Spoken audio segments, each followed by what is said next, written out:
As morning light begins to shine, I seek your word and make it mine. In quiet moments, faith is born. With every breaking of the dawn, rise and reflect on promises true. With every dawn, I'm renewed by you. Guided by grace, strengthened by love, your light leads me from above.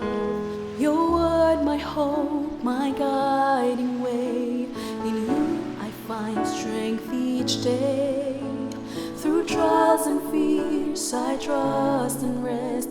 In your wisdom I am blessed. Rise and reflect on promises true. With every dawn I'm renewed by you. Guided by grace, strengthened by love, your light leads me from above.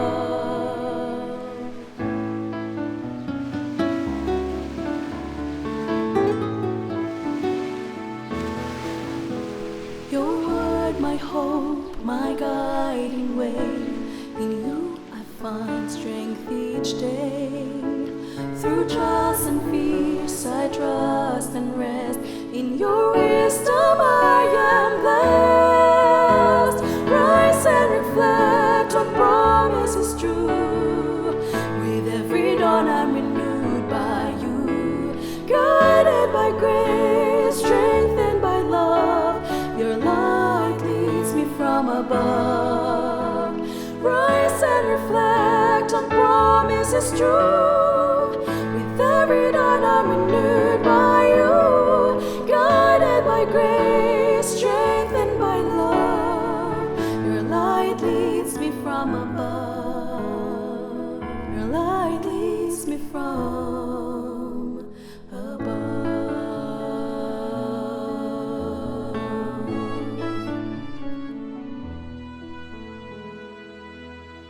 Isang bago at punong-puno ng pag-asang umaga muli kaibigan. Ako ang inyong lingkod, Ner Caranza, na nagsasabing sa mga kaawaan nga ng Panginoon, tayo ay hindi nalipol.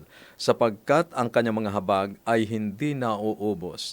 Ang mga yaoy bago tuwing umaga. Pasalamatan natin ang ating Panginoon sa kanyang kabutihang muling ipinaranas sa atin. Tayo ngayon ay buhay at taglay natin ang kanyang ipinahihiram na buhay sa bawat isa sa atin. Akin pong binabati ang atin pong mga sumusubaybay sa atin pong Facebook page. Si Sadia Samira na nanonood pa mula sa Saudi Arabia. Ganon din po si Belia Magsino, diyan naman po sa Kipot, San Juan, Batangas. Si Marilyn Mangmang sa Tansa, Cavite. Si Ruth Delgado ng Baguio City. At si Ricky Harlega ng Labangan, Zamboanga del Sur. Sila po ay ilan lamang sa atin pong mga matiyagang sumusubaybay sa atin pong programa dito sa Rise and Reflect at dito po sa ating himpilan, AWR 89.1 FM. Salamat sa inyo pong pagsubaybay at sa inyo po na hindi ko nabanggit. Pasensya na po sapagkat ang ating oras ay limitado. Sa atin naman pong mga kaibigang nakikinig sa iba't ibang mga stasyon dito sa Luzon na kinekerry po ang ating programa. Maraming salamat po sa inyong pagsubaybay.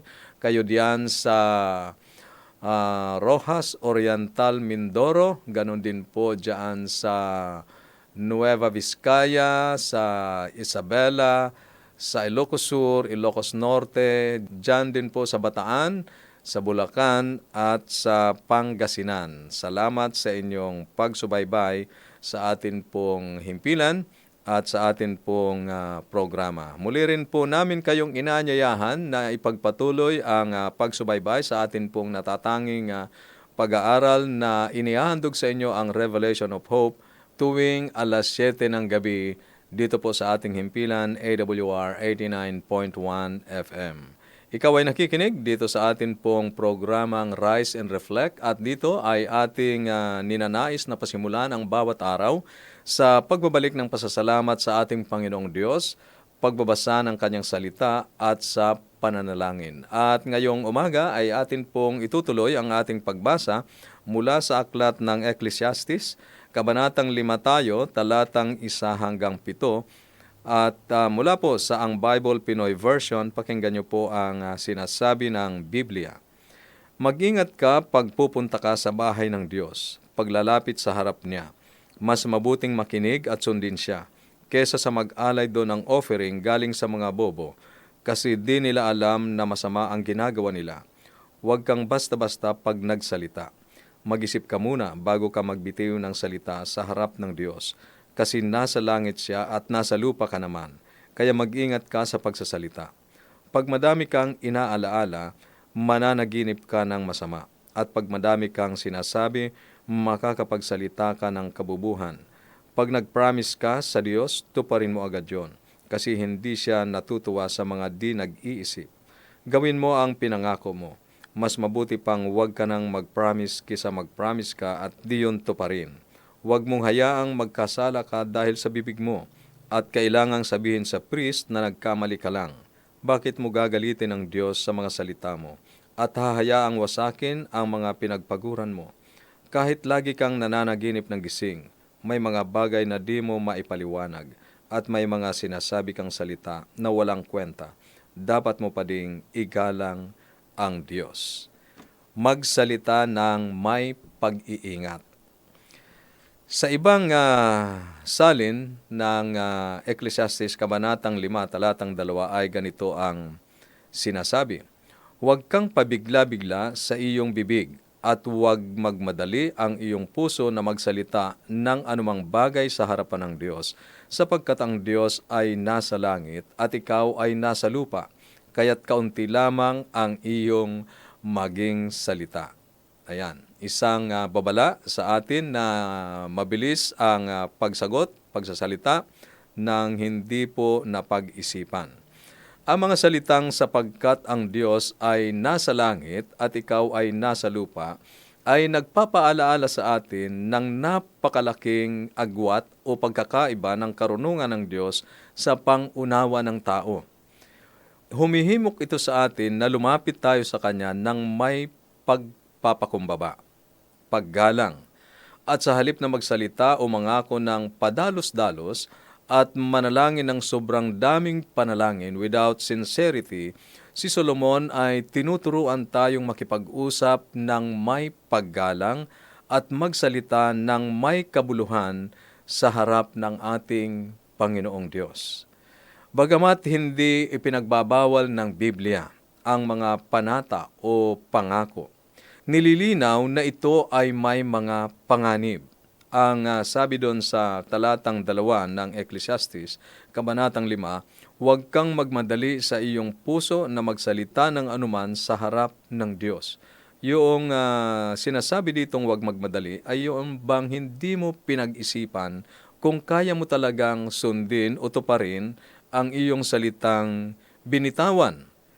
Inisa-isa sa aklat na mga bilang, Kabanatang 30, ang mga regulasyon sa paggawa ng vow o panata.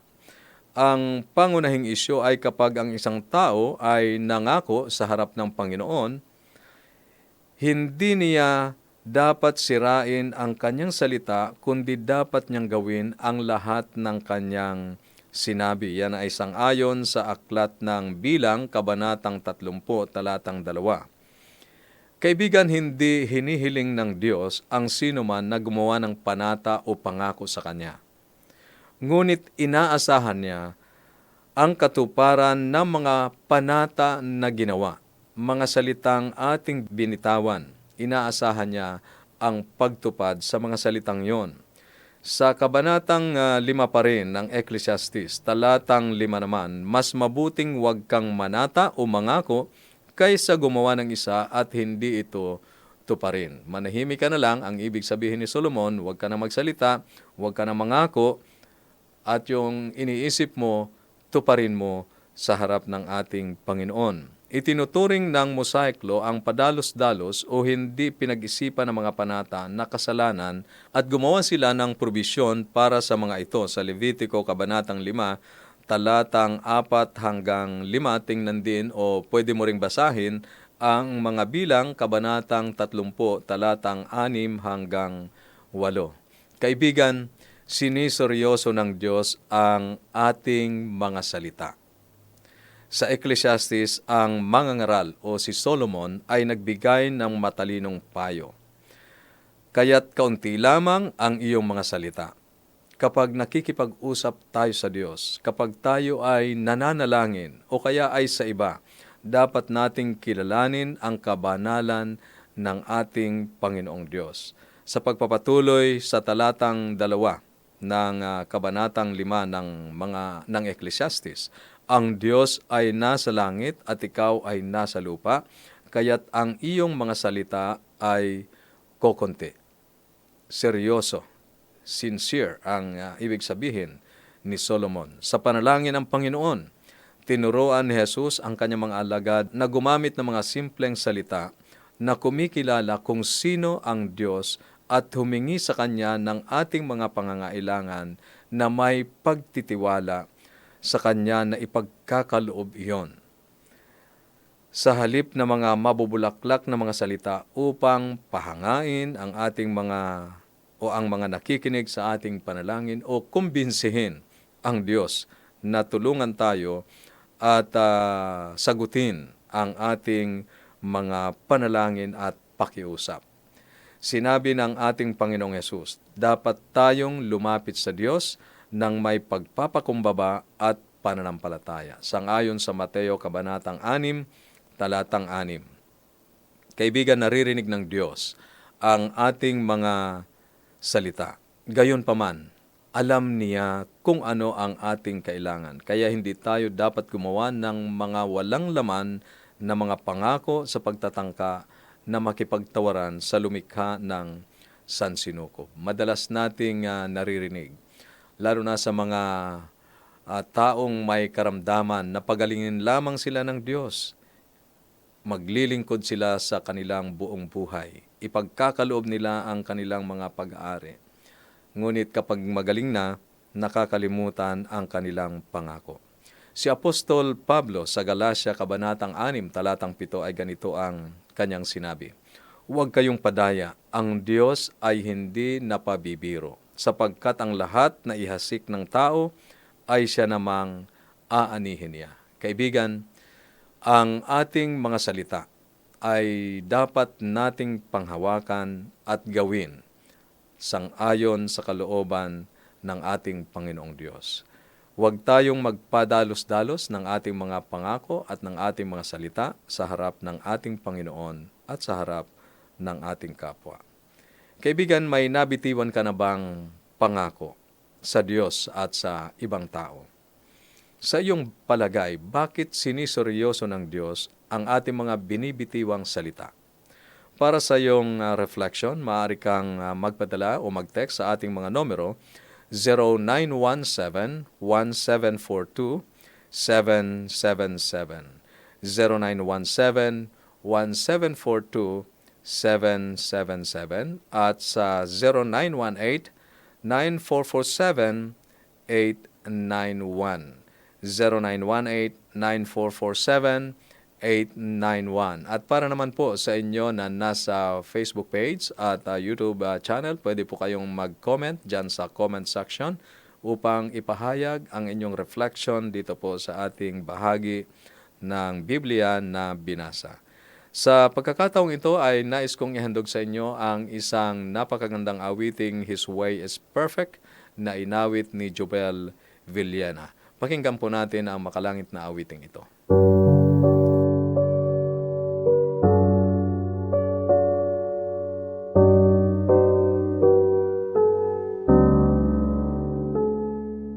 When my way seems dark and drear, and the future I don't know, my heart feels so empty as the tears unending flow.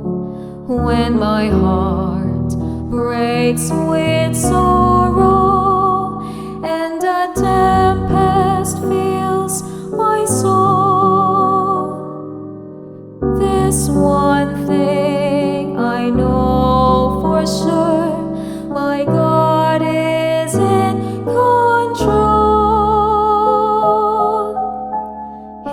His way is perfect. His way is perfect. Though I don't understand His wise and loving plan, His way is perfect. His way is perfect.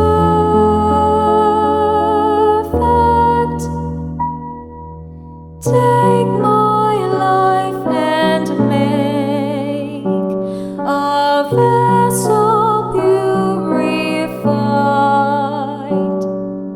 God makes no mistakes. His way is best.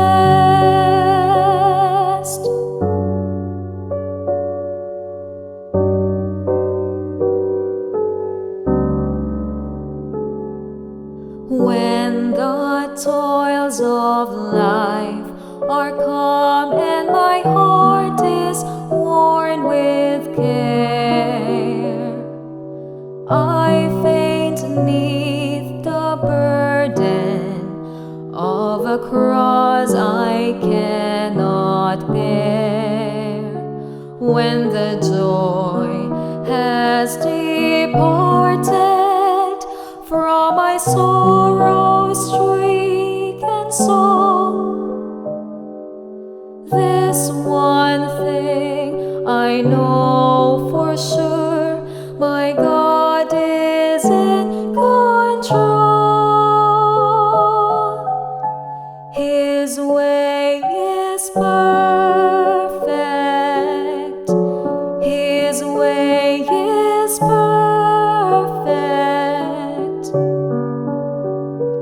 Though I don't understand His wise and loving plan, His way is perfect. His way is perfect.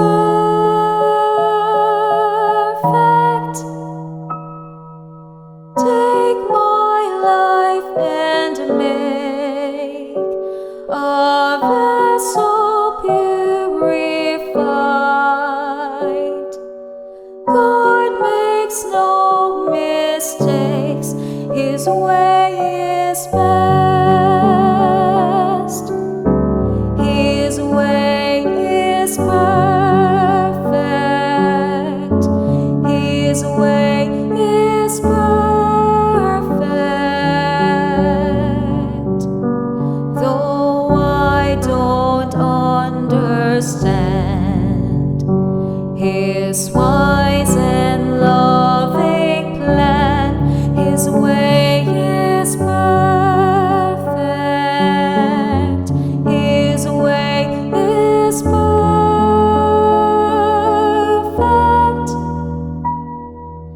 Take my life and make a vessel purified. God makes no mistakes. His way is best. Take my life and make a vessel purified. God makes no mistakes. His way is best.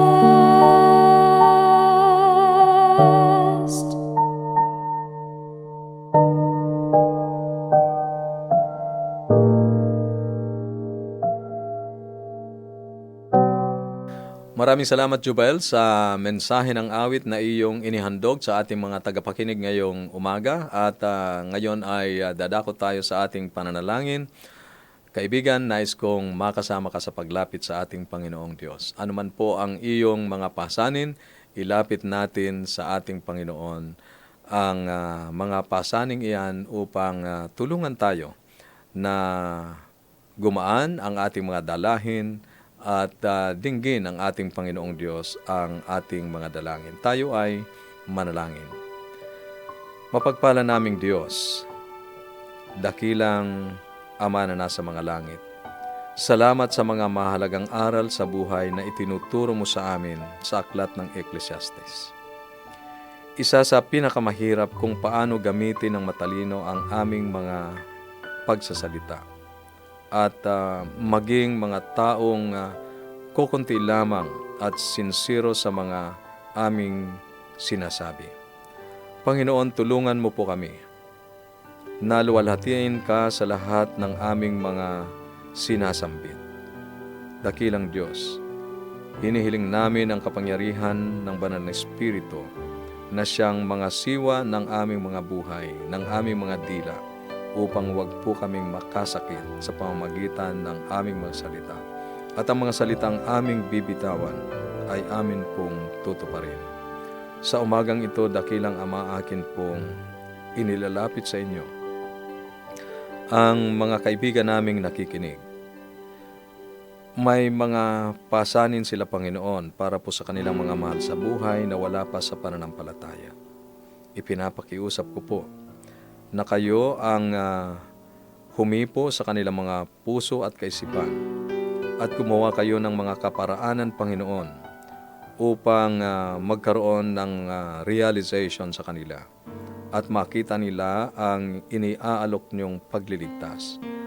Maging kasama sila ng kanila pong mahal sa buhay sa pananampalatayang inyo pong ipinagkaloob. Ngayong umaga, Panginoon, akin din pong inilalapit sa inyo ang aming mga kaibigan na mayroon pong mga mahal sa buhay na may karamdaman. Ipinapakiusap ko po na hipuin ang kanilang mga katawang ito, ang mga bahaging may karamdaman, at ilapat po ang inyong pagpapagaling. Maraming salamat, Panginoon, sa araw ng Sabbath na ito na inyo pong ibinigay sa bawat isa sa amin upang kilalanin kayo bilang aming manlilikha, mandalalang at may-ari ng aming mga buhay. Tulungan kami, Panginoon, na ipagkaloob ang buong araw na ito sa pagsamba lamang sa inyo at sa paggawa sa gawaing misyonero. Salamat po na inyong diringgin ang aming panalangin sa pangalan ng aming tagapagligtas na si Jesus. Amen. Amen. Muli, kaibigan, kami po ay nagagalak na nakasama namin kayo sa atin pong programang Rise and Reflect at dito po sa ating himpilan AWR 89.1 FM.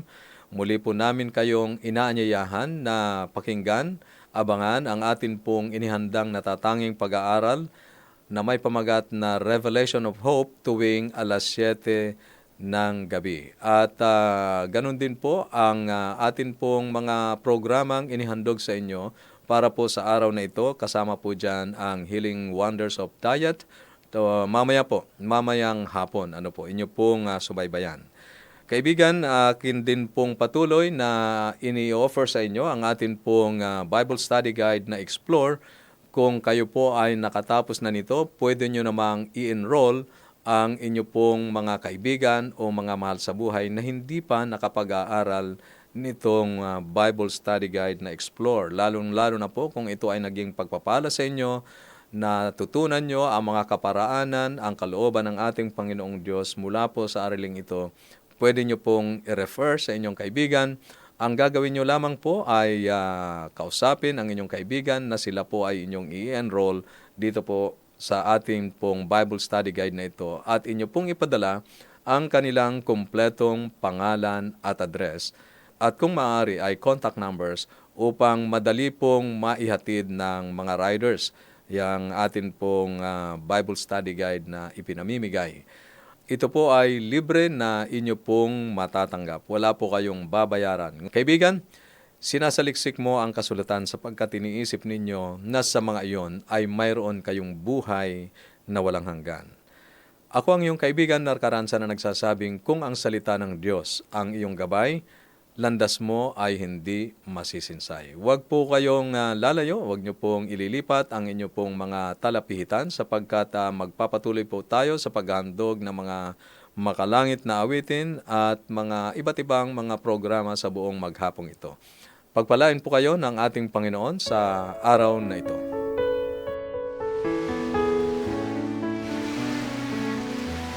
As morning light begins to shine, I seek your word and make it mine.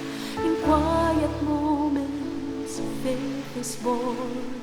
With every breaking of the dawn, rise and reflect on promises true. With every dawn, I'm renewed by you. Guided by grace, strengthened by love, your light leads me from above.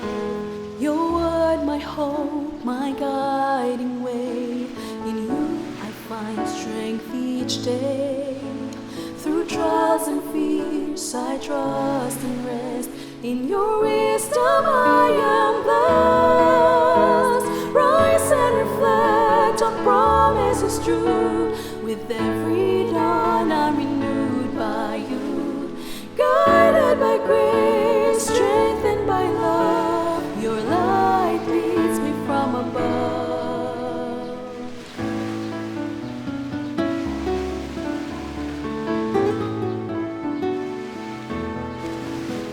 Your word, my hope, my guiding way. In you I find strength each day. Through trials and fears I trust and rest. In your wisdom I am blessed. Rise and reflect on promises true. With every dawn I'm renewed by you. Guided by grace, strengthened by love, your light leads me from above. Rise and reflect on promises true.